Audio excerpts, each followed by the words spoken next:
In a bid to celebrate Workers' Day, HRGM hosted a Workers' Day Hangout in Lagos. The event focused on the critical theme of enabling workplace psychological safety, where industry experts shared their insights on fostering a supportive work environment. Well, I think what they need to do is to understand that there are some frailties that their employees have, and they need to find a scientific way, a modern way, a detailed, deliberated way to communicate with them in everything they do. They have to be certain when they give them brief. They have to make expectations very clear in terms of what they need to do and in terms of what they should expect, whether they do it well or whether they do it badly. But above all, leadership needs to train people.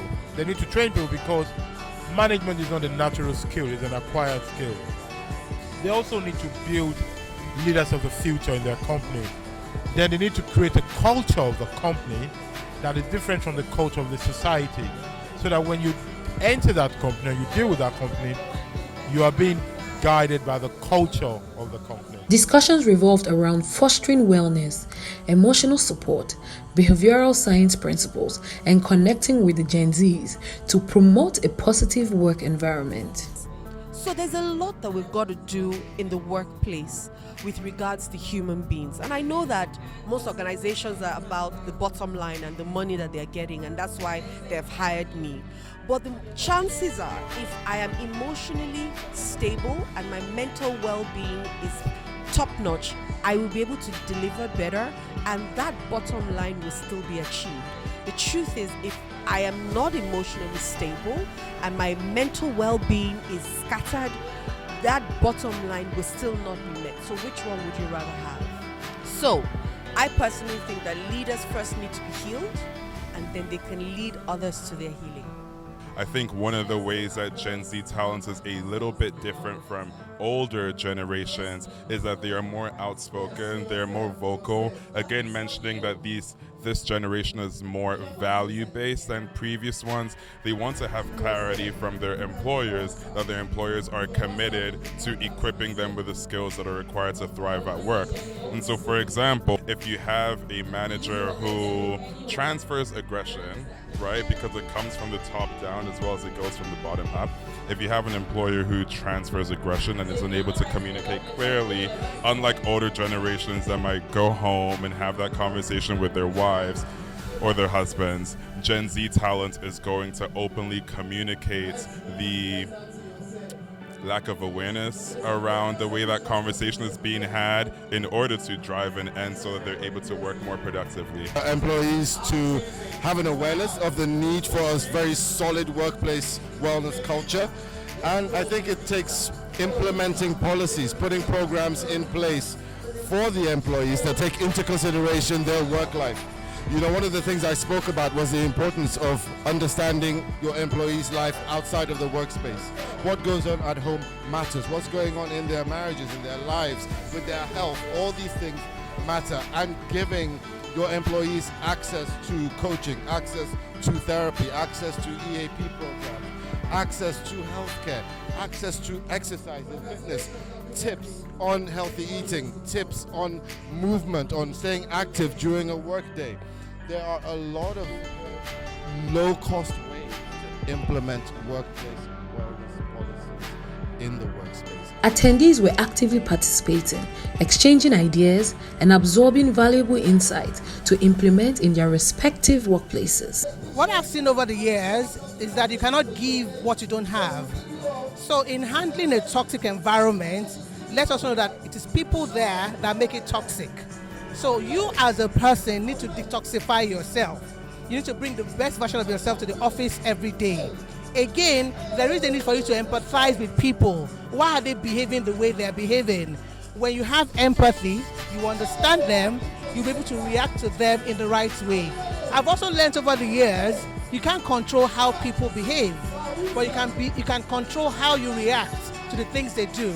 Workplace, when people say a place is toxic, it's speaking to the people around it, the value system. So my own approach will be, bring your best version to the office every day, empathize with people, understand them, and just focus on your focus. You can't be the messiah, you can't be everything to everybody, but bring your own, work on yourself, bring your own best version, and I'm sure you'll be able to influence other people with your positivity. Reduce toxicity in the work environment. What you do is whatever is attracting, whatever is causing that toxicity, you try as much as possible to reduce it. So for instance, take for a colleague who is always aggressive at every point in time, who is always shouting down everybody.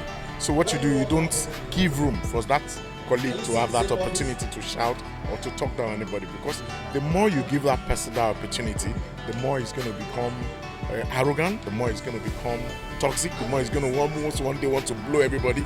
So what you do, you try as much as possible, you reduce the opportunity for that to happen. And how do you do it? First and foremost, you reduce the attention. So you use emotional intelligence, very key, to relate and discuss with such person. So that helps to create an enabling environment. So you put such person at the forefront of your engagement. Oftentimes it will lead to a lot of issues. It will cause wahala, but it will lead. And I think because it doesn't want to fail, it will come up with some things that you will love. So those are one of the key ways I think you'll be able to handle toxicity in your environment. Some HR professionals in attendance were also interviewed by Rapid TV, sharing their perspectives on workplace psychological safety. They need to connect with your person first and foremost before they connect with your vision. But I think that most people are setting their vision first, or the vision of the organization, the vision of the department. But these guys are saying, no, connect with me, engage with me, find me. What's meaning? What's purpose? What's sanity?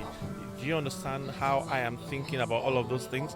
If you can connect with them by understanding where they are coming from in the scheme of things, they'll give you their weekends. They'll give you extra hours to make sure that the unit or the department or the organization succeeds. As the Workers' Day Hangout concluded, the shared knowledge and reflections emphasized the importance of cultivating a culture of support, respect, and psychological safety in the workplace. And that is why we invited the arrays of panelists today to come and share from their wealth of experience.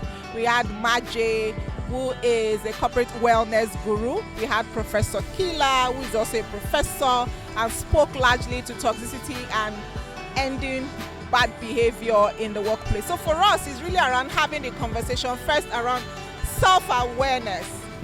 What are the things people do that poses negativity on others? Because a lot of times when people behave in the workplace, they behave not understanding the impact and outcome of that behavior. For instance, you want to give somebody an instruction, you are shouting.